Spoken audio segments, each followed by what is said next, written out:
तो दोस्तों finally release हो चुका है इविल डेड राइज का सीक्वल जो कि है इविल डेड बर्न, और आज इसको मैं अच्छे से एक्सप्लेन करूंगा, सारी डिटेल्स कवर करूंगा। तो अगर आपने अभी तक इविल डेड राइज को नहीं देखा है जाकर देख लो, उसका लिंक आपको नीचे डिस्क्रिप्शन पिन कमेंट में मिल जाएगा। अदरवाइज आपको ये मूवी समझ नहीं आएगी क्योंकि ये डायरेक्ट सीक्वल है। और लॉस्ट के बाकी सारे एपिसोड्स भी रेडी हैं, उसको मैं कल ही एक साथ अपलोड कर दूंगा। तो इससे पहले जाकर आप पहले 3 पार्ट्स को देख लो, यानी कि 3 एपिसोड को। उसका भी लिंक आपको नीचे डिस्क्रिप्शन पिन कमेंट में मिलेगा। तो चलिए अब बिना किसी देरी के चलते हैं सीधा वीडियो की तरफ।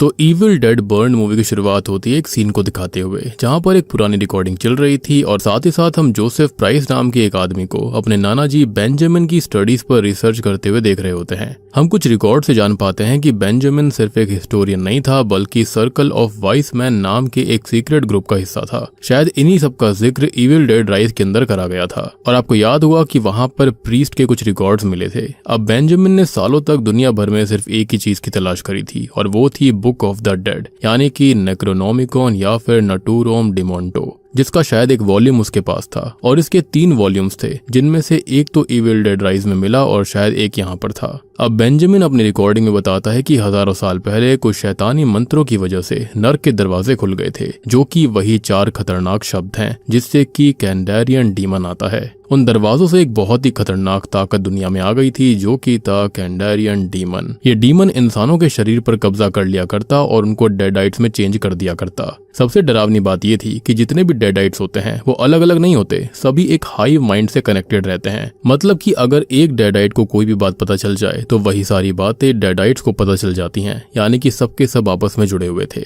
बेंजामिन आगे ये बताता है कि अपनी रिसर्च के दौरान उसे एक ऐसा हथियार मिला था जो कि डेडाइट्स को और कैंडेरियन डीमन को हमेशा के लिए खत्म कर सकता है, नर्क में भेज सकता है। लेकिन उसने इस हथियार के ऊपर एक तंत्र कर दिया था, एक मोहर लगा दी थी, बेसिकली सील कर दिया था उसको, क्योंकि अगर ये सील कभी भी टूट गई तो डीमंस को तुरंत पता चल जाएगा कि ये चीज कहां पर है, यानी कि ये हथियार कहां छुपा हुआ है, और उसके बाद वो उसको पाने के लिए किसी भी हद तक चले जाएंगे, क्योंकि इन डीमंस को डर है कि इससे उनका खात्मा करा जा सकता है। खैर अब होता भी वैसा ही है। खैर अब होता भी बिल्कुल वही है। जैसे ही डैगर की सील टूटती है, जो कि जोसेफ की वजह से हुआ था, हम देखते हैं कि कहीं अंधेरे में छुपी हुई एक शैतानी शक्ति जाग उठती है। अब आप याद रखना कि जैसे ये सारे सीन्स जो हैं वो इविल डेड बर्न के अंदर चल रहे हैं, सेम उसी टाइमलाइन में उसी वक्त पर कहीं पर इविल डेड राइज घट रही थी। अब सीन शिफ्ट होता है एक शांत सी लेक पर, जो कि इविल डेड राइज वाली ही लेक है, यानी कि कहानी ठीक वहीं से शुरू होती है जहां पर इविल डेड राइज खत्म हुई थी। इसी जगह पर जेसिका अपनी कजन टेरेसा और बॉयफ्रेंड केलब के साथ आई थी वेकेशन पर।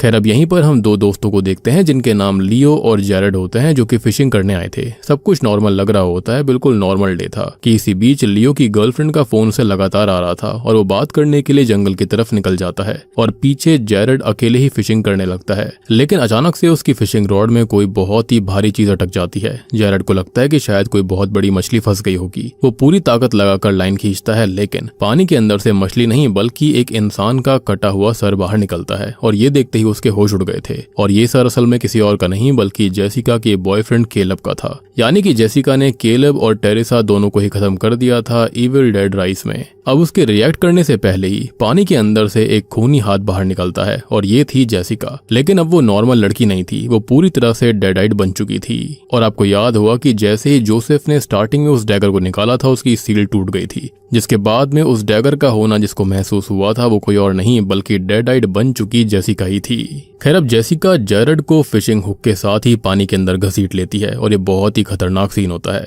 जैरेड जोर जोर से हेल्प के लिए चिल्ला रहा होता है, और उसकी आवाज सुनकर लियो भागता हुआ वापस लेक के पास पहुंचता है। लेकिन अब तक बहुत देर हो गई थी। जितने में वो जैरेड को बचाने के लिए बोट लेकर लेक में जाता है, तब तक जेसिका जैरेड का मुंह इतनी बुरी तरह फाड़ देती है कि उसकी वहीं पर मौत हो जाती है। वो उसको खींचता भी है, लेकिन जैरेड का आधा हिस्सा बचा नहीं था, यानी कि आधा ही शरीर बचा हुआ था। और एक खौफनाक मंजर देखकर लियो शॉक में उल्टी कर देता है। लेकिन पजेस्ड हुई जेसिका यहीं नहीं रुकती, वो लियो की बोट को उलट देती है, और लेक का पानी अचानक किसी तेजाब की तरह उसके शरीर को जलाना शुरू कर देता है। अब लियो किसी तरह से तैरकर किनारे तक पहुंच जाता है, लेकिन तब तक उसका पूरा शरीर बुरी तरह जल गया था। जेसिका उसके ऊपर से ऐसे चलकर निकल जाती है जैसे उसकी कोई कीमत ना हो, और लियो की खाल तक गल गई थी। अब तक रात भी हो गई थी थी और जेसिका जंगल छोड़कर रोड की तरफ बढ़ने लगती है। अब दूर से एक कार तेज रफ्तार में आ रही थी। जेसिका बिना हिले सीधा उसके सामने खड़ी हो जाती है, जैसे कि वो वही चाहती हो, और अब ड्राइवर ब्रेक लगा पाता है इससे पहले ही कार उसे जोर की टक्कर मारती है और हमको पता चलता है ये कार किसी और की नहीं बल्कि विल प्राइस की थी। अब सीन यहीं से कुछ घंटे पहले एक पब कम रेस्टोरेंट में जाता है, जहां पर हम जान पाएंगे कि आखिरकार विल प्राइस यहां तक कैसे पहुंचा, जहां पर आज असल में उसके छोटे भाई जोसेफ का बर्थडे सेलिब्रेशन किया जा रहा था। जोसेफ एक राइटर है और अपनी चौथी किताब लिख रहा था। हालांकि वो 3 किताब पहले पूरी किए बिना ही यहाँ पर चौथी किताब लिख रहा था और इसके लिए उसका भाई विल उसको गिफ्ट में एक बहुत ही खूबसूरत पेन देता है। अब पार्टी में सभी लोग एंजॉय कर रहे होते हैं कि तभी हम जोसेफ की भाभी एलिस को देखते हैं, उसकी गर्लफ्रेंड थिया को और उसके भाई विल को। एलिस एक फ्रेंच वुमेन थी और विल ने उससे पेरिस में जाकर शादी कर ली थी, जबकि उसके घर वालों को इसके बारे में कोई आइडिया नहीं था। सबसे बड़ी बात कि विल की फैमिली जो थी वो इस शादी से इतनी खुश नहीं होती। एनीवेज जोसेफ को वो किस करके बर्थडे विश करती है, जिसके चलते उसकी गर्लफ्रेंड थिया थोड़ा सा चिढ़कर कहती है कि अपने पति के छोटे भाई को किस ना करो, लेकिन एलिस का कहना था कि ये नॉर्मल बात है। लेकिन दूसरी तरफ हम देखते हैं कि विल और एलिस के बीच के रिश्ते ठीक नहीं थे, उनके बीच काफी बहस चल रही होती है। इसी दौरान थिया मजाक में जोसेफ को बताती है कि वो अभी शादी के लिए बिल्कुल तैयार नहीं है, क्योंकि इन दोनों को देखकर लग रहा था कि शादी अच्छी नहीं होती। तो वो बोलती है कि शादी के बिना ही सब ठीक है। असल में विल एलिस के साथ एक बच्चा करना चाहता था, लेकिन एलिस इसके लिए तैयार नहीं थी और वो हमेशा सिगरेट्स पीती रहती, जबकि प्रेग्नेंट होने से पहले डॉक्टर सजेस्ट करती है कि एटलीस्ट 6 महीने पहले सिगरेट्स को छोड़ देना चाहिए, और ये दोनों के लिए एप्लीकेबल है, यानी कि आदमी के लिए भी और फीमेल के लिए भी। लेकिन एलिस इन सबको नहीं मान रही थी और इन्हीं बातों को लेकर उनके बीच काफी बहस हो जाती है। विल उसको बार बार कहता रहता है कि सिगरेट्स मत पियो, लेकिन वो नहीं मानती थी।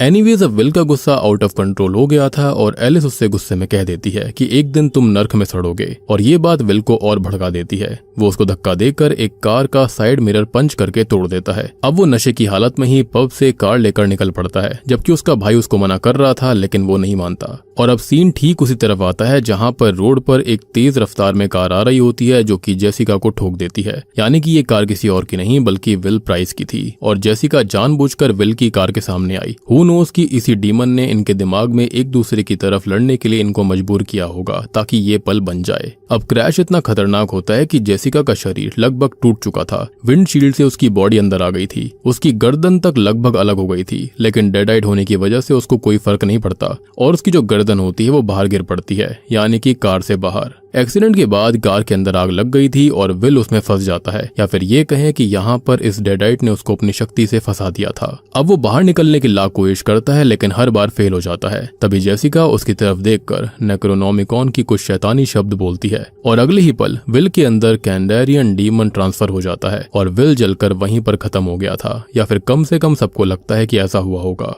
और मरने से पहले यहाँ पर डीमन सिर्फ एक बात बोलता है, यानी कि जेसिका, कि हमें अपने परिवार के पास ले चलो, हमें कुछ चाहिए जो कि तुम्हारे पास है। खैर अब कुछ दिन बाद में विल के अंतिम संस्कार का दिन आ गया था और एलिस पूरी तरह टूट गई थी। उसके पिता उसको पेरिस बुला रहे थे, जहां पर वो जाने के लिए तैयार भी होती है। हम ये भी जान पाते हैं कि विल के माता पिता सूजन और एडगर जो थे वो एलिस को ही इस एक्सीडेंट का जिम्मेदार मान रहे थे, क्योंकि उनके बीच में लड़ाई हुई थी और इसलिए दोनों उसके साथ काफी ठंडा और रूड तरीके से बात करते थे, स्पेशली एडगर। यहीं पर हमें फैमिली के बाकी मेंबर से भी मिलवाया जाता है, जो कि थे जोसेफ, उसकी गर्लफ्रेंड थिया, व्हील चेयर पर बैठी उसकी नानी पॉली और फैमिली का डॉग मैक्स। सभी लोग क्रेमेशन हाउस में इकट्ठा हुए होते हैं, जो कि क्रेमेटोरियम मैनेजर ने अरेंज किया था, और आसपास कंस्ट्रक्शन वर्क चल रहा होता है, जो कि क्रेमेटोरियम मैनेजर कहती है कि आवाज बंद हो जाएगी, लेकिन थ्रू आउट द सेरेमनी ऐसा कुछ भी नहीं होता। खैर अब विल का क्रेमेशन होने वाला होता है, जो कि असल में सूजन की इच्छा थी, जिसको एलिस ने मान लिया था। लेकिन हम समझ पाते हैं कि एलिस को परिवार में जोसेफ और थिया के अलावा कोई भी पसंद नहीं करता। पॉली को भयानक किस्म का डिमेंशिया होता है, जिसके चलते वो एलिस को नहीं पहचान पाती और पूरी मूवी के एंड तक फनी जोक्स क्रैक करती रहती है ड्यू टू हर डिमेंशिया। अब सेरेमनी के दौरान हर कोई इमोशनल स्पीच देता है, लेकिन जब एलिस की बारी आती है तो वो कुछ बोल नहीं पाती। सबसे बड़ी बात कि पॉली यहाँ पर बार बार बॉनी का नाम लिया जा रही थी। अब एलिस की आंखों में बस आंसू होते हैं और इसी दौरान ऑडियंस को धीरे धीरे ये हिंट मिलना शुरू हो जाता है कि विल और एलिस की शादी उतनी परफेक्ट नहीं थी जितना सब समझते थे। विल के खत्म होने के बाद भी एलिस के अंदर उसके अब्यूज की यादें जिंदा थी कि कैसे वो उसको हमेशा टॉर्चर करता था और वो उसके पब का अकाउंट संभाला करती, लेकिन वो थोड़ा सा साइको था। सबसे बड़ी बात कि यहाँ पर सूजन जो होती है वो बार बार बोल रही होती है कि उन दोनों का एक बच्चा होता कितनी अच्छी बात होती। साथ ही साथ उसने वहाँ पर इन दोनों की ही वेडिंग में बैकग्राउंड में जो म्यूजिक बजा था वही गाना यहाँ पर प्ले करा जाता है। अब उधर क्रेमेटोरियम के अंदर एक आदमी विल के कॉफिन को जलाने की तैयारी कर रहा था, जो कि मैनेजर का ही एम्प्लॉय होता है। तभी एडगर चुपके से अपने बेटे को आखिरी बार देखने के लिए वहां पहुंचता है। पहले तो यहाँ पर यह आदमी मना करता है, लेकिन धीरे धीरे मान जाता है। अब यहाँ पर एडगर कॉफिन के पास जाकर उस पर दस्तक देता है। एक पल के लिए पूरी खामोशी छा जाती है और वो वहां से जा ही रहा था, और फिर अचानक से कॉफिन के अंदर भी वापस से नॉक की आवाज सुनाई देती है। एडगर का चेहरा ये सुनकर सफेद पड़ जाता है। उसको लगता है उसका बेटा जिंदा है और वो अपने बेटे को बचाने के लिए कॉफिन के लिड को तोड़ने लगता है। जैसे ही कॉफिन हल्का सा टूटता है, अंदर पड़ा हुआ विल का जला हुआ शरीर जो होता है वो अचानक से जिंदा हो गया था। हम जानते हैं कि ये विल नहीं था। अब डेडाइट बन चुका विल एडगर के हाथ को बुरी तरह जला देता है और उसके बाद वो क्रेमेटोरियम के वर्कर पर टूट पड़ता है और सिर्फ कुछ ही पलों में उसकी गर्दन और शरीर को इतनी बेरहमी से फाड़ देता है कि वो वहीं पर खत्म हो जाता है और हर तरफ खून ही खून फैल गया था और एडगर किसी तरह वहां से जिंदा बचकर निकल जाता है। लेकिन एक बहुत ही बड़ी दिक्कत हो गई थी कि विल ने एडगर को मार्क कर दिया था और इविल डेड की दुनिया में एक छोटी सी खरोंच भी मौत से खतरनाक है और एडगर जो था वो अब काइंड ऑफ डेडाइट बनने के कगार पर था। अब इसी मार्क के साथ कैंडेरियन डीमन ने अपने इन्फेक्शन वाले पोजीशन से एडगर के शरीर पर कब्जा कर लिया था, अपनी जगह बना ली थी। वो बेसिकली इंसान के अंदर अपने ईविल का एक अंश छोड़ देता है, जिससे कि इंसान की स्पिरिट तो अंदर ही दबकर खत्म हो जाती है और फिर यह डीमन जैसे मर्जी चाहे इंसानी शरीर इस्तेमाल कर सकता है। ये बात याद रखना कि शरीर का एक भी टुकड़ा रह जाए तो भी बहुत कुछ करने के काबिल रहता है। ये पोजीशन इतना खतरनाक है और असली नाइटमेयर तो इनके परिवार में अब शुरू होने वाला था। अब विल के क्रेमेटोरियम से गायब होने की बात किसी को भी नहीं पता थी एंड ऑब्वियस सी बात है एडगर पोजीशन में किसी को ये सब क्यों बताएगा। परिवार को सिर्फ इतना लग रहा था कि क्रेमेशन प्रॉपर्ली हो गया है, जिससे कि सूजन को काफी अच्छा लगा था क्योंकि वो अपने बेटे के शरीर को दफनाना नहीं चाहती थी, जबकि एलिस की इच्छा यही थी। लेकिन फिर भी उसने सूजन के लिए सोचा। खैर अब सभी लोग वापस अपने पुराने लेक हाउस में आ जाते हैं और ये वही घर था जहाँ पर कभी विल और एलिस की शादी हुई थी और इसी घर में प्राइस फैमिली की कई पुरानी यादें बसी हुई थी। लेकिन इस बार घर का माहौल बिल्कुल अलग था। हर कोने में अजीब सी बेचैनी थी, जैसे कोई उन सबको छुपकर देख रहा हो। सबसे बड़ी बात कि ओजी इविल डेड फैंस को पता होगा कि ये घर ओरिजिनल मूवी से ही लिया गया है। Ash versus Evil Dead series की रूबीज होम को रिजेंबल करता है और ये बात इविल डेड बर्न की इंटरनल प्रोडक्शन टीम ने बताई थी, तो ये बात 100% सच है। खैर अब सूजन घर के एटिक रूम को काइंड ऑफ तैयार सा कर रही होती है, साफ कर रही होती है और अपने पिताजी की सारी रिसर्च को फेंक रही होती है, including the book of dead और उसकी डायरी या फिर जो भी डिटेल्स कागजों के अंदर थी। अब जब जोसेफ वहां पर आता है तो वो बोलता है कि उसके नाना जी हिस्टोरियन नहीं थे बल्कि सर्कल ऑफ वाइस मैन के मेंबर थे। वो पूरी दुनिया में घूमकर इविल फोर्सेस और नेक्रोनोमिकॉन की रिसर्च करते थे। उनका मानना था कि एक दिन ये शैतानी ताकत फिर से लौट सकती है और उस वक्त किसी ने भी इस बात को सीरियसली नहीं लिया था। लेकिन सूजन उल्टा उसे डांट देती है और कहती है कि ये सब फेंक दो, मैंने सब भर दिया है, और वो बिल्कुल यहाँ पर ये सब रखना नहीं चाहती थी। इनफैक्ट शुरुआत में जब जोसेफ ये सब कर रहा था यानी कि रिसर्च को देख रहा था तो उसकी माँ ने ही उसको कहा था कि ये सब फेंको और शायद इसी वजह से डीमंस इनके परिवार के पीछे थे, एज ये सब जुड़े हुए थे बहुत सारी मिस्ट्रीज से। हम ये भी जान पाते हैं कि नीचे पॉली बार बार बॉनी का नाम क्यों लिया करती थी। बॉनी असल में उसकी छोटी बेटी थी जो कि बीमारी के चलते खत्म हो गई और तब से ही सूजन के ऊपर परिवार को संभालने का बोझ आ गया था और इसलिए वो बस परिवार को जोड़े रखना चाहती थी, जिसका प्रेशर उसके ऊपर बहुत ज्यादा था। उधर एडगर की तबीयत अब धीरे धीरे और खराब होने लगती है। उसको लगातार खांसी आई जा रही थी। वो अब चेन सॉ को स्टार्ट करने की कोशिश कर रहा होता है, लेकिन जोसेफ वहां पर कूड़ा रखने आया था तो वो बताता है कि ये नहीं चलेगी, इसके अंदर फ्यूल नहीं है। तो एडगर अब गुस्से में बेसमेंट में जाता है, जहां पर उसे कभी तो उसके कान में अजीब आवाजें गूंजती हुई सुनाई देती हैं, तो कभी तो उसको लगता है कि कोई उसे खुद को नुकसान पहुंचाने के लिए उकसा रहा था। अब एक वक्त तो ऐसा आता है कि एडगर अपनी ही कलाई काटने की कोशिश करता है, लेकिन खुशकिस्मती से एलिस वक्त रहते वहां पहुंच जाती है क्योंकि वो खाने के लिए प्लेट्स लेकर जा रही थी। लेकिन उसने एडगर की आवाज सुन ली और वो उसको रोक लेती है। वो उसी चाकू को अपने पास रख लेती है बिना ये समझे कि असली प्रॉब्लम एडगर नहीं है बल्कि उसके अंदर घुस चुका कैंडेरियन डीमन या फिर उसका इन्फ्लुएंस था। और जब भी मैं कैंडेरियन डीमन या फिर डेडाइट्स की बात करूंगा तो ये सेम सी ही बात है, एज डेडाइट्स कैंडेरियन डीमन का ही एक्सटेंशन है, उसके ह्यूमन होस्ट हैं, जिसके चलते उसको सब पता लगता रहता है। क्योंकि देखो कैंडेरियन डीमन का खुद का कोई शरीर नहीं है, वो बस एक प्योर इविल फोर्स है जो कि इंसानों को होस्ट की तरह इस्तेमाल करता है। एनीवे शाम होते ही पूरा परिवार डिनर टेबल पर बैठा होता है, जहां पर पॉली एलिस को पहचान जाती है कि तुम तो मेरे नाती विल की पत्नी हो ना। लेकिन डिनर शुरू होने से पहले ही उनका डॉग मैक्स बहुत ही अजीब बर्ताव कर रहा था। वो लगातार एडगर पर भौंक रहा होता है, जैसे उसको पता लग गया हो कि उसके मालिक के अंदर अब कोई और रह रहा था। जोसेफ विल की जगह टेबल पर बैठने लगता है, लेकिन एडगर गुस्से में उसको रोक देता है। उसका बर्ताव हर मिनट एग्रेसिव होता जा रहा था। वो बोलता है कि ये तुम्हारे भाई की जगह है, तुम यहाँ नहीं बैठ सकते। सूजन बात बदलने की कोशिश करती है और एलिस से कहती है कि अब विल के रेस्टोरेंट और क्लब की जिम्मेदारी उसको संभालनी होगी, लेकिन एलिस मना कर देती है। वो कहती है कि वो तो पेरिस वापस जाना चाहती है। ये सुनकर सूजन को हर्ट हो जाता है कि उसने तो पहले ही फैसला कर लिया था। अब इसी बीच एडगर अचानक से एलिस पर इल्जाम लगाता है कि उसने तो विल की वेडिंग रिंग भी बेच दी है। अब एलिस ये सुनकर हैरान रह जाती है, क्योंकि ऐसा उसने कुछ किया नहीं था, लेकिन अगर किया भी था तो इस बारे में उसको कैसे पता। लेकिन एडगर जैसे जानबूझकर सबको एक दूसरे के खिलाफ भड़का रहा था। कभी जोसेफ एलिस से लड़ रहा होता है कि कभी एलिस को विल की बातें याद आ रही होती हैं। यह डीमन का ही इन्फ्लुएंस होता है। इनफैक्ट एक बार तो एलिस उसके हाथ से चाकू लेती है और थिया वाइन ओपनर को, क्योंकि उसकी हालत बहुत खराब थी और उनको लग रहा था कि वो कुछ भी कर सकता है, तो वो खाने को भी खाकर उल्टी कर देता है और सूजन पर भी ब्लेम लगाता है, क्योंकि वो कह रही थी कि हमारे बेटे की आत्मा स्वर्ग में होगी, ऐसा मत करो। लेकिन एडगर का कहना था कि नहीं नहीं, वो तो नर्क में जल रहा है और ये सेम बद्दुआ एलिस ने विल को दी थी। फिर अचानक से ही एडगर को पता नहीं क्या होता है और वो डाइनिंग टेबल से एक फोक को उठाता है और सबको लगता है कि शायद उसकी तबीयत खराब थी, लेकिन अगले ही पल वो उसी फोक को उठाकर सीधा मैक्स के शरीर में घुसा देता है। पूरा रूम ये देखकर शॉक्ड रह गया था। बेचारा मैक्स वहीं पर तड़प कर खत्म हो जाता है और उसके तुरंत ही बाद एडगर खुद को भी वो फोक मार लेता है, यानी कि कांटे को। सूजन चीखने लगती है और जोसेफ और थिया बिना वक्त गवाए एडगर को हॉस्पिटल ले जाने लगते हैं। वो उसे कार में बैठाकर निकल पड़ते हैं, लेकिन रास्ते में एडगर का असली रूप सामने आता है। उसकी आंखें पूरी तरह पीली हो गई थी, उसकी आवाज चेंज हो गई थी। वो एक भयानक हंसी हंसने लगता है, जिससे कि थिया समझ जाती है कि ये उसके पिता नहीं है और तभी वो बार बार थिया को मारने लगता है। कार कंट्रोल से बाहर होकर पानी के एक गड्ढे की तरफ जाकर क्रैश होती है, यानी कि वहीं पर जाकर वो थम गई थी। जोसेफ तुरंत गन निकाल लेता है, लेकिन सामने अपने ही पिता को देखकर उसका हाथ कांपने लगता है। जोसेफ ने ये मर्द बनने के लिए रखी थी, लेकिन यहाँ पर वो उसे चला नहीं पाता। वो ट्रिगर बिल्कुल नहीं दबाता। अब ये देखकर थिया मैटर को अपने हाथों में ले लेती है और पास पड़े फायर एक्सटिंग्विशर को उठाकर एडगर के ऊपर हमला करती है। एक पल के लिए पूरी गाड़ी में धुआं धुआं हो गया था और ऐसा लगता है कि शायद वो बच गई, लेकिन डेड आइड एडगर को हराना इतना आसान नहीं था। वो कार के हेडरेस्ट के लोहे की रॉड को ही तोड़ लेता है और सीधा थिया के मुंह के अंदर घुसाता है। रॉड उसके सर के आर पार निकल जाती है और जोसेफ अपनी गर्लफ्रेंड को आंखों के सामने खत्म होता हुआ देखता रह जाता है। और अब जोसेफ किसी तरह जंगल की तरफ भागकर अपनी जान बचाता है। उसको लगता है कि सब कुछ खत्म हो गया, लेकिन असली हॉरर अभी घर में शुरू होने वाला था।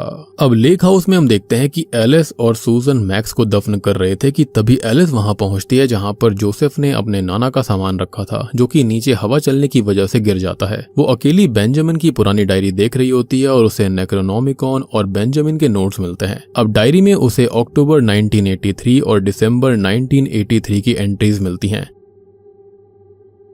आपको याद होगा कि जो शुरुआत वाली इविल डेड थी वो भी 1980s के आसपास की थी, 1982 की शायद से, यानी कि मूवी के अंदर जो साल दिखाया गया है। इनफैक्ट आपको एक और इन्फॉर्मेशन देता हूं कि अगली मूवी भी आने वाली है जिसका नाम होगा इविल डेड रैथ, जो कि 2028 में आएगी और वो ओरिजिनल मूवी की, यानी कि ओरिजिनल इविल डेड की प्रीक्वल होने वाली है कि आखिरकार ये सब कैसे शुरू हुआ था। शायद से हमें साइंटिस्ट और प्रोफेसर नोबाय के बारे में बताया जाएगा। एनीवेज बेंजामिन ने लिखा होता है कि उसे बुक ऑफ द डेड का सच पता चल गया है और सर्कल ऑफ वाइज मैन ने मिलकर एक स्पेशल कैंडेरियन डैगर बनाया है। सिर्फ इसी डैगर से डेडाइट्स को परमानेंटली खत्म किया जा सकता है। शायद डिमोनिक वर्ल्ड की जानकारी लेकर इन्होंने इसको बनाया होगा, या फिर हो भी सकता है कि ये डैगर जो था वो कैंडेरियन डीमन के पास होगा, समहाउ इन्होंने ले लिया होगा, विच एक्सप्लेन्स कि ये उसके पीछे इतना क्यों पड़े हुए थे। खैर सिर्फ इसी डैगर से डेडाइट्स को परमानेंटली खत्म किया जा सकता है, वापस से अपनी दुनिया में भेजा जा सकता है। लेकिन डैगर को छुपा दिया गया था क्योंकि डीमंस उसका पीछा कर रहे थे। स्पेशल सील से उसे छुपाया गया, क्योंकि अगर सील के बिना जिसने भी ये डैगर अपने पास रखा तो डीमंस उसके लिए हमेशा आते रहेंगे।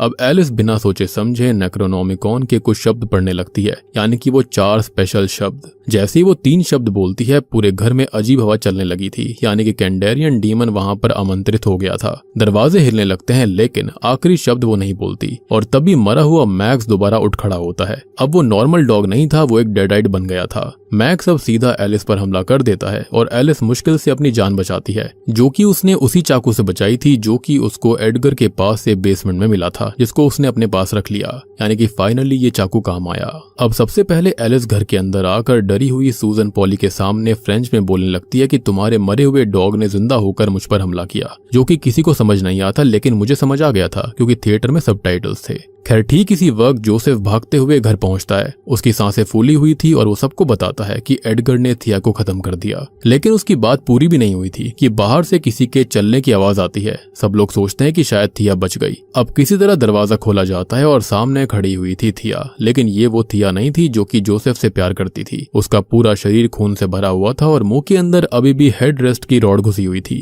उंगलियां बुरी तरह कटी हुई थी, जो कि कार की लड़ाई के दौरान एडगर ने उसके साथ किया था, और उसके चेहरे पर एक शैतानी मुस्कान थी। अगले ही पल वो बहुत जोर से चीखती है और सबके कान बजने लगते हैं। तभी वो सूजन के बनाए हुए कैंडल सेट से पिघले हुए वैक्स को पीकर कहती है कि तुम्हारे खुशहाल परिवार के लिए चीयर्स, और फिर बिना किसी वार्निंग के वो सूजन पर टूट पड़ती है। डेडाइट बनने के बाद में इन सभी की स्ट्रेंथ इंसानों से कई गुना ज्यादा हो जाती है और वो एक एक करके सबको दीवारों पर दे मारती है। अब जोसेफ किसी तरह हिम्मत जुटाता है। वो और एलिस मिलकर थिया को बेसमेंट में धकेल देते हैं और बाहर से गेट को लॉक कर देते हैं। सबको लगता है कि फिलहाल डेंजर खत्म हो गया है और वो सभी वहां से बाहर भागने की कोशिश करते हैं, लेकिन बर्फ पड़ने लगी थी और तभी बाहर से एडगर वापस आ जाता है और उसके साथ मैक्स भी था। जी हाँ, मैक्स फिर से उठ खड़ा हुआ था। डेडाइट्स को खत्म करना आसान नहीं होता। अब एडगर अपनी गन निकालता है और सबके सामने खुद के सर में 3 बार गोली मारता है, लेकिन उसको कुछ नहीं होता। ऑब्वियस ही बात है, डेडाइट्स को इन बुलेट से कोई फर्क नहीं पड़ता था। इसी दौरान बेसमेंट में बंद थिया अपनी पजेस्ड बॉडी की हीट से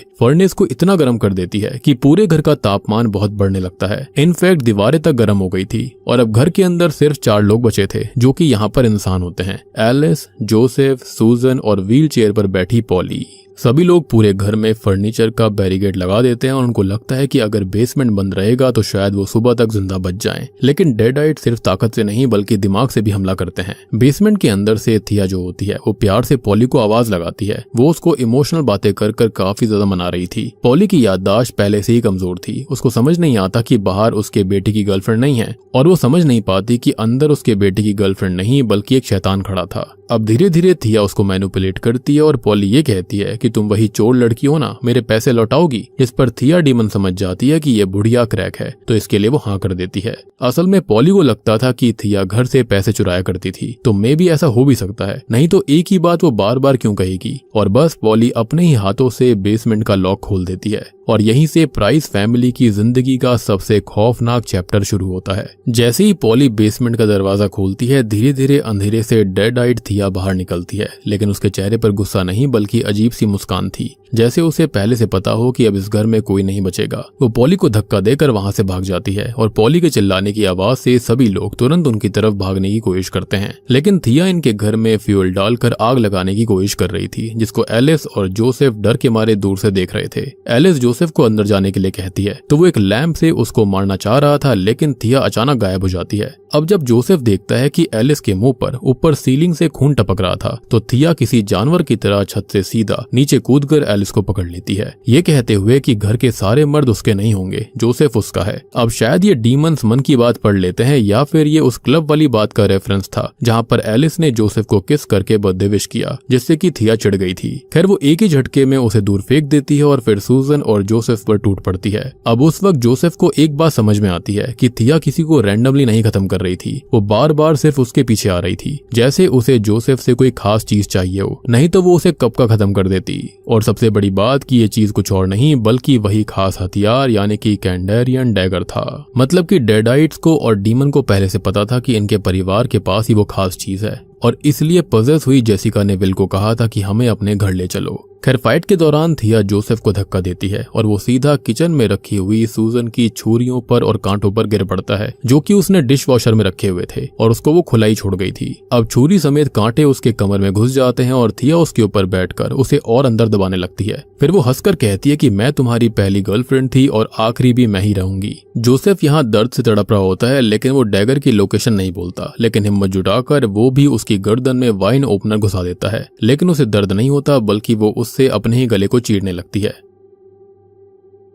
लेकिन तभी अचानक से वो उसके मुंह पर अजीब सी किस करती है और सीधा पॉली की तरफ भागती है और ये बोलती है कि मैं अभी आ रही हूँ जानू। असल में पॉली ने कह दिया था कि तुमको जो चाहिए वो मेरे पास है। और बस थिया को वो कहती है कि तुमको पैसा चाहिए ना, जाओ मेरे तकिए के नीचे से ले लो, लेकिन मेरे नाती को कुछ मत बोलो। और सबसे बड़ी बात कि वो इस चीज को डीमन की आंख में देखकर कह रही थी, जिससे कि डिमोनिक थिया परेशान होकर कहती है कि बुढ़िया तू और तेरा छोटा दिमाग, तुझे कुछ भी याद नहीं रहता ना। तभी वो पॉली के मुंह से नकली दांत निकालकर अपने सलाइवा को उस पर लगाकर पॉली को फिर से पहना देती है और कहती है कि अब तुझे सब याद आ जाएगा, तेरे पति ने डैगर कहां पर छुपा कर रखा है तुझको सब पता है। और हम देख पाते हैं कि पॉली की आंखों में डर साफ नजर आ रहा था। लेकिन तभी थिया पॉली का प्रोस्थेटिक टांग देखती है जो कि गायब था। वो बोलती है कि तुम्हारी टांग कहाँ गई। उसी वक्त एलिस पीछे से उसी प्रोस्थेटिक लेग से उस पर हमला कर देती है, जिससे कि थिया सीढ़ियों से जाकर नीचे गिर जाती है। इसी डिस्ट्रैक्शन का फायदा उठाकर जोसेफ पूरी ताकत से थिया के सर को कुचल देता है। अब यहाँ पर आखिरकार डेडाइट थिया का सर पूरी तरह से कुचला जा चुका था और ये पहली बार था जब जोसेफ ने अपनी जिंदगी में ऐसा किया। और ये सीन देखकर एलिस भी अंदर से हिल गई थी। लेकिन किसी को भी चैन की सांस लेने का मौका नहीं मिलता, क्योंकि एडगर का डेडाइट जो कि अब तक बाहर रहकर हाय हेलो कर रहा था, वो घर की तरफ बढ़ने लगता है। अब तभी पॉली जो थी वो नॉर्मल नहीं रही थी। थिया ने उसे पहले ही इन्फेक्ट कर दिया था उस नकली दांत से, अपने सलाइवा से। तभी रूम के अंदर सूजन उसको बेड पर लिटा रही होती है, लेकिन पॉली धीरे से कहती है कि बेड के नीचे देखो। तो सूजन झुककर देखती है, लेकिन वहां कुछ नहीं था। जब वो दोबारा ऊपर देखती है और जा रही होती है तो पॉली बेड से उठ खड़ी होती है। जो औरत चल भी नहीं सकती थी, अब वो हवा के अंदर धीरे धीरे उठने लगी थी। उसकी आवाज पूरी तरह चेंज थी और वो सूजन से कहती है कि सूजन बेटा यहाँ पर आओ। पहली बार उसने ऐसा कहा था, जिसके चलते यहाँ पर सूजन पिघल जाती है। वो बोलती है कि आओ मेरी बच्ची, हम सब फिर से एक परिवार बनेंगे। और फिर वो एक बात और कहती है कि विल बस रास्ते में ही है और वो भी आ रहा है। अब ये सुनकर सूजन की आंखों में आंसू आ जाते हैं। तभी पास विंडो पर एडगर भी आ गया था, जिसके चलते सूजन विंडो खोल देती है और वो दोनों किस करने लगते हैं, जो कि बहुत ही डिस्गस्टिंग सा सीन था। यहाँ पर हम देख पाते हैं कि सूजन भी धीरे धीरे पजेस होने लगी थी और वो ये कहती है कि तुमने मुझे इस तरह से कब से किस नहीं किया, यानी कि इन दोनों के बीच भी रिश्ते अच्छे नहीं थे। इसी बीच एडगर अंदर आकर दोबारा हमला कर देता है और वो जोसेफ को पकड़कर बुरी तरह दीवार में दे मारता है और उसकी पहले से लगी हुई चोट और गहरी हो जाती है। एलिस डर के मारे सीढ़ियों के नीचे बनी छोटी सी जगह में छुप जाती है, जबकि हम देखते हैं कि सूजन बार बार एडगर को रोकने की कोशिश कर रही थी, लेकिन हम जानते हैं कि वो रुकने नहीं वाला। उधर एडगर जोसेफ को मारते मारते सिर्फ एक बात बोल रहा था कि डैगर कहाँ है। एलिस को तब याद आता है कि बेंजामिन की डायरी में एटिक का जिक्र था और जोसेफ को पीटते पीटते एडगर एलिस के छुपने की जगह तोड़कर उसको घुसा देता है, जहां पर जोसेफ बोलता है कि डैगर ढूंढो, इनके हाथ मत लगने देना। लेकिन एटिक तक पहुंचने से पहले उसे अपनी सास और उसकी माँ दोनों का सामना करना था। वो ऐश विलियम्स की तरह एक पुरानी रोटरी सॉ चालू करती है और ये ओरिजिनल इविल डेड फ्रेंचाइजी को दिया गया एक जबरदस्त ट्रिब्यूट था। जब एलिस ऊपर पहुंचती है तब पीछे से पॉली उस पर हमला कर देती है। वो एक पेन सीधा एलिस के सीधे कान में घुसा देती है, जो कि जोसेफ को उसके भाई विल ने दिया था। एलिस अब दर्द से चीख उठी थी, क्योंकि उसके सीधे कान का पर्दा फट सा गया था और उसका मुंह उसी सॉ के पास था, जिसका बटन दबाने के लिए पॉली डेडेड जो होती है वो सूजन को भड़का रही थी। अभी तक उस पर पोजीशन पूरी तरह नहीं हुआ था, लेकिन वो परिवार के लिए बटन दबाने वाली होती है। लेकिन एलिस हार नहीं मानती और वो ग्लास के टुकड़े को पॉली की आंख में घुसा देती है और फिर सीढ़ियों से नीचे और ऊपर ले जाने वाले मैकेनिज्म से वो उस व्हील चेयर के साथ उसे बांध देती है और सीढ़ियों से नीचे कर देती है। इस फाइट के बाद एलिस अपने कान से पेन का आधा टूटा हुआ हिस्सा निकालती है। आधा हिस्सा अभी भी उसके कान में था और खून भी आ रहा था। तभी एडगर जोसेफ को हवा से नीचे लाकर फेंकता है, जिससे सूजन डर गई थी और ये देखकर एडगर उन दोनों पर हमला करने बढ़ता है और ये दोनों अब बाथरूम में खुद को बंद कर लेते हैं। लेकिन एलिस ने वो सॉ भी अपने साथ रख ली थी। अब बाथरूम में सूजन पूरी तरह पजेस होने लगती है, जो कि उसके बारे में उल्टी सीधी बात कर रही थी। इनफैक्ट विल ने एलिस के पेट पे उबलता पानी डाल दिया था, जिसको सूजन ने हादसा बताया और एक्सेप्ट कर लिया और एलिस उसे बांध देती है और सालों से दबाए हुए सच को उसके सामने रखती है। वो रोकर कहती है कि विल मुझे मारता पीटता था, लेकिन आपने कभी मेरी बात पर यकीन नहीं किया। सूजन कुछ पल चुप रहती है, फिर धीरे से कहती है कि हाँ मुझे पता है। ये सुनते ही एलिस का दिल टूट जाता है। सूजन आगे बोलती है कि मैं तुमसे कभी प्यार करती ही नहीं थी और उसी पल उसका पोजीशन पूरा हो गया था। वो बोलती है कि तुम अपने पति विल से कभी दूर नहीं हो सकती, वो बहुत ही जल्दी आने वाला है और फिर तुमको बुरी मौत देगा। वो अपनी रस्सी तोड़कर एलिस पर टूट पड़ती है और बाथरूम में दोनों के बीच जबरदस्त फाइट होती है, लेकिन एलिस 100 से उसको काट कर किसी तरह बचकर एटिक में पहुंच जाती है, जो कि बाथरूम के ऊपर ही था, और उसने 100 से ऊपर सीलिंग को काट कर वो वहां पर पहुंची थी। एटिक में बेंजामिन का पुराना सीक्रेट रूम होता है और वहां पर दर्जनों डैगर रखे हुए थे। अब एलिस समझ नहीं पाती कि असली कैंडेरियन डैगर कौन सा है। तभी पीछे से जोसेफ की आवाज आती है, लेकिन ये जोसेफ नहीं था बल्कि डेडाइट जोसेफ था। वो एलिस का मजाक उड़ा रहा होता है और एलिस जो होती है वो हर एक डैगर को उठाकर उस पर मारने लगती है, लेकिन कोई भी काम नहीं करता। आखिरकार उसे बेंजामिन का असली कैंडेरियन डैगर मिल जाता है और जैसे ही वो उसे डेडाइट जोसेफ के शरीर में घुसाती है तो इस बार असर होता है। जोसेफ की चीख पूरे घर में गूंज उठती है और कुछ ही पलों में उसकी बॉडी हमेशा के लिए खत्म हो गई थी, यानी कि पोजेशन टूट जाता है। तभी सूजन और एडगर से बचकर एलिस रूफ पर भागती है। पीछे सूजन और एडगर उसका पीछा कर रहे होते हैं और भागते वक्त डैगर उसके हाथ से नीचे गिर जाता है। मजबूरन एलिस को चिमनी के अंदर आना पड़ता है और सबसे पहले वो रोटरी 100 से सूजन का ही सर अलग करती है, क्योंकि वो उसका चिमनी में पीछा कर रही थी। अब फिर वो एडगर को भी बुरी तरह से काट देती है और लाइटर से पूरे लेक हाउस में आग लगा देती है। वो कहती है कि भाड़ में जाए तुम्हारा परिवार। खैर आग अब धीरे धीरे पूरे घर को अपनी लपेटे में ले लेती है, लेकिन पॉली का क्या होता है ये दिखाया नहीं जाता। अब एलिस नीचे गिर चुके कैंडेरियन डैगर को वापस उठा लेती है। तभी इसी बीच डेडाइट मैक्स यानी कि डॉग एक बार फिर से उस पर हमला करता है, लेकिन इस बार एलिस सीधा डैगर उसके शरीर में घुसा देती है और मैक्स हमेशा के लिए खत्म हो जाता है। अब सब कुछ खत्म होता हुआ लग रहा होता है, लेकिन तभी जलती हुई बिल्डिंग के सामने एक परछाई नजर आती है और ये था विल। उसका शरीर पूरा जल चुका था, चेहरा पहचानना मुश्किल था, लेकिन कैंडेरियन डीमन अब भी उसके अंदर जिंदा था और ये बिल्कुल द ममी के इमोटेप की तरह लग रहा था, जो कि यहाँ पर लोगों की सोल खींचने से पहले लगता है। अब हम देखते हैं कि विल ने वहां पर उनके वेडिंग सेरेमनी वाले एरिया को भी जला दिया था और विल एलिस का पीछा करता हुआ उसी कंस्ट्रक्शन साइट तक पहुंच जाता है। एलिस भागती रहती है और वो बुरी तरह थक गई होती है। वो छुपकर 911 पर कॉल करने की कोशिश करती है, लेकिन उस डिवाइस के अंदर उनकी शादी का फेवरेट गाना बजने लगता है और विल उसके बिल्कुल पीछे खड़ा था। और यहाँ पर ये नॉर्मल डेडाइट की तरह नहीं था, पक्का ये कैंडेरियन डीमन होगा, क्योंकि वो बहुत ही अजीब तरह से गायब हो रहा था, बहुत कुछ खतरनाक फाइट कर रहा था। फाइट के दौरान एलिस एक गड्ढे में गिर जाती है जिसके अंदर तार डाला जाता था, लेकिन एक लोहे का सरिया एलिस के पैर के आर पार हो जाता है और वो दर्द से चीखने लगती है। विल अब हंसकर कहता है कि मैं तुम्हारे बिना नहीं जी सकता और तुमको भी जीने नहीं दूंगा। वो कंस्ट्रक्शन मशीन को चालू करता है और नीचे तार का बड़ा पिट खुलने लगा था और उसी गड्ढे में भरने लगता है जहाँ पर एलिस थी। एलिस पूरी ताकत लगाकर अपना पैर सरिये से बाहर निकालती है। दर्द के बावजूद वो हिम्मत नहीं हारती। जब विल उसके पास आता है, उसको पकड़ता है, तो वो कैंडेरियन डैगर जानबूझकर तार के पिट में फेंक देती है कि जाओ ले लो और मरो। और अब विल लालच में आकर उसकी तरफ बढ़ता है और बस यही एलिस का प्लान था। वो अब जैक हैमर को चालू करती है जिससे कि रोड और सड़कों को खोदा जाता है और मशीन का जोर का वार विल के शरीर को सीधा तार के अंदर गिरा देता है। लेकिन जब एलिस पिट से बाहर आ रही होती है तो विल फिर से उसका पैर पकड़ लेता है, यानी कि ये इतनी आसानी से खत्म नहीं होने वाला था।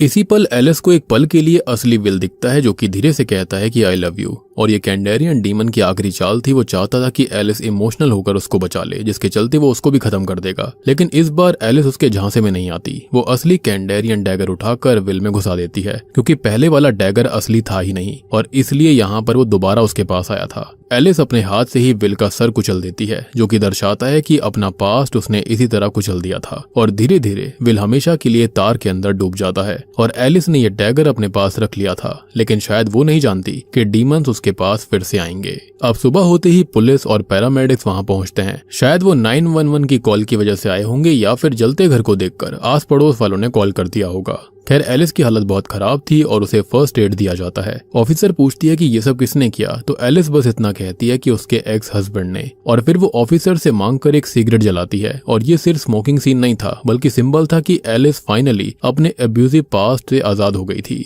लेकिन ईविल कभी खत्म नहीं होता। हम देखते हैं कि मिड क्रेडिट सीन में पॉली जलते हुए घर से बच निकली थी। वो रोड पर रेंग रही होती है और अभी भी एलिस थिया को गालियां दे रही थी। तभी एक लड़की अपनी कार रोककर उसकी हेल्प करने की कोशिश करती है, लेकिन पॉली उसकी टांग पर हल्का सा स्क्रैच कर देती है कि अपनी टांगे मुझे दे दो, मेरी तो खराब हो गई। और बस इतना ही काफी था। कैंडेरियन डीमन को एक नया होस्ट मिल गया था। लेकिन कहानी यहाँ पर भी खत्म नहीं होती। पोस्ट क्रेडिट सीन के अंदर एक बहुत ही शॉकिंग सीन दिखता है। हम क्रेमेटोरियम की वही मैनेजर और उसकी छोटी बेटी को देखते हैं जिसने विल के लिए स्पीच दी थी। मैनेजर की बेटी एक अनक्लेम्ड अर्न यानी कि अस्थियों के कलश को देखकर क्यूरियस हो जाती है। असल में यहाँ पर उन अस्थियों को रखा जाता था जिनको कोई भी क्लेम करने नहीं आता। अब उस अर्न पर यानी कि कलश के ऊपर नाम लिखा था एली बिक्सलर, जो कि हम जानते हैं कि वो इविल डेड राइज की मेन विलन थी। अब जैसे ही लड़की मिरर के पास जाती है तो मिरर के अंदर से डेड-आइड एली नजर आती है, जो कि नॉर्मल रूप में थी। अब जैसे ही बच्ची मिरर को टच करती है तो एक मीडियम या फिर ब्रिज की तरह एली की इविल स्पिरिट फिर से आजाद होकर असल दुनिया में आ जाती है। यानी कि ये वाले डीमंस और डेड-आइड जो हैं वो पहली वाली इविल डेड मूवीज से अलग थे, या फिर इनकी शक्तियां अब एक्सप्लोर हो रही थी। एज वी ऑल नो कि एली सबके साथ मिलकर एक भयानक रूप लेकर बेथ पर हमला कर रही थी, लेकिन फिर उनको खत्म कर दिया गया था। लेकिन ये डेड-आइड्स और कैंडेरियन डीमन डिफरेंट है, और बस अगले ही पल वो अपने शैतानी रूप में आकर बच्ची पर हमला करती है, उसका सर धड़ से अलग कर देती है, जो कि बहुत ही दुखद था।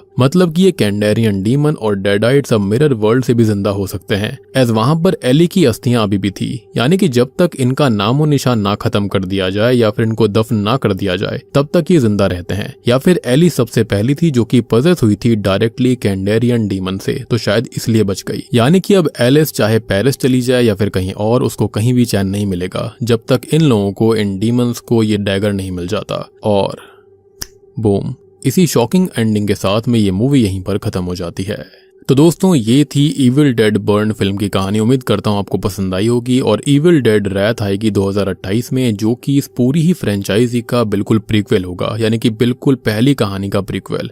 बाकी हम काफी सारी चीजें इसके बारे में जानते हैं, लेकिन इविल डेड रैथ के अंदर और भी ज्यादा इन्फॉर्मेशन मिलेगी कि आखिरकार ये सब धरती पर शुरू कैसे हुआ था, कौन था वो बेवकूफ इंसान जिसने कि ये सब बनाया और इन सब चीजों को इन्वाइट किया। शायद से अब तक हमने जो कुछ भी Ash versus Evil Dead series के अंदर देखा, हो सकता है कि इसके अंदर वो सब दिखाया जाए। और मैंने ऐश वर्सेस इविल डेड के सीजन 1 को एक्सप्लेन किया था, इनके सब ने मिस कर दिया, जाकर देख लेना। और अगर आप चाहते हो कि मैं उसको भी कंटिन्यू करूं तो बाकी सीजन्स को भी मैं एक्सप्लेन कर दूंगा। जल्दी से Ash versus Evil Dead comment section में भर देना। इस वीडियो के ऊपर कम से कम 10,000 लाइक और 1,000 कमेंट आने चाहिए। अब देखो बाकी मूवीज से और सीरीज से इसका पूरा का पूरा कनेक्शन जुड़ा हुआ है। साफ साफ बताया गया है कि ये सेम यूनिवर्स के अंदर ही चीजें घटित हो रही हैं। बस ये कहा जा सकता है कि ऐश वाले वक्त से अलग वक्त है, और हम ये भी जानते हैं कि ऐश जो था वो अलग अलग टाइमलाइन में जा सकता था। तो हो सकता है उनमें से ही ये कोई दूसरी धरती होगी जहां पर ये सब घटित हो रहा था। अब देखो सबसे पहला कनेक्शन तो यहाँ पर नेक्रोनोमिकॉन से ही जुड़ा हुआ है, यानी कि नटूरोम डेमोंटो। अब इसके नाम जो है वो अलग अलग मूवीज में अलग अलग कहे गए हैं, लेकिन ये किताब एक ही है। चाहे इसका रूप अलग हो, रंग अलग हो, लेकिन चीज ये एक ही करती है। कैंडेरियन डीमन और डेड-आइड्स का कॉन्सेप्ट भी पूरी फ्रेंचाइजी से डायरेक्टली जुड़ा हुआ है। सर्कल ऑफ वाइस मैन का इंट्रोडक्शन भी फ्रेंचाइजी की माइथोलॉजी को और बड़ा बना देता है। पहले हमने खाली प्रोफेसर रेमंड नोबाय को देखा था और उनकी रिसर्च को, लेकिन इस दुनिया के अंदर चीजें और भी अलग चल रही थी। हमको पता चलता है कि ऐसे एक नहीं बल्कि कई इंसान थे जो कि इसके बारे में रिसर्च कर रहे थे। तभी तो इविल डेड राइज के अंदर बताया गया था कि इस किताब के 3 वॉल्यूम हैं, तो हो सकता है कि किसी तीसरे इंसान के पास भी इसका तीसरा वॉल्यूम होगा। तो माइट भी उसको हम देख सकते हैं इविल डेड रैथ के अंदर। और अब इन मूवीज के अंदर फाइनली हमने नए एडिशन को देखा है, कैंडेरियन डैगर को। हालांकि ये पहले भी दिखाया गया है लेकिन सीरीज के अंदर, और हमें फाइनली दिखाया गया कि कैंडेरियन डैगर से कैसा एक्शन होता है, किस तरह से यहाँ पर डेड-आइड्स खत्म होते हैं। अब एलिस का रोटरी सॉ इस्तेमाल करना ओरिजिनल इविल डेड फ्रेंचाइजी को दिया गया एक बहुत ही बड़ा ट्रिब्यूट है। विल का बार बार एलिस की इमोशंस का फायदा उठाना भी पुरानी इविल डेड मूवीज जैसा ही है। यहाँ पर डेड-आइड्स ऐसा ही करते हैं। पोजेशन ट्रांसफर का तरीका भी इविल डेड राइज से ही मिलता जुलता है।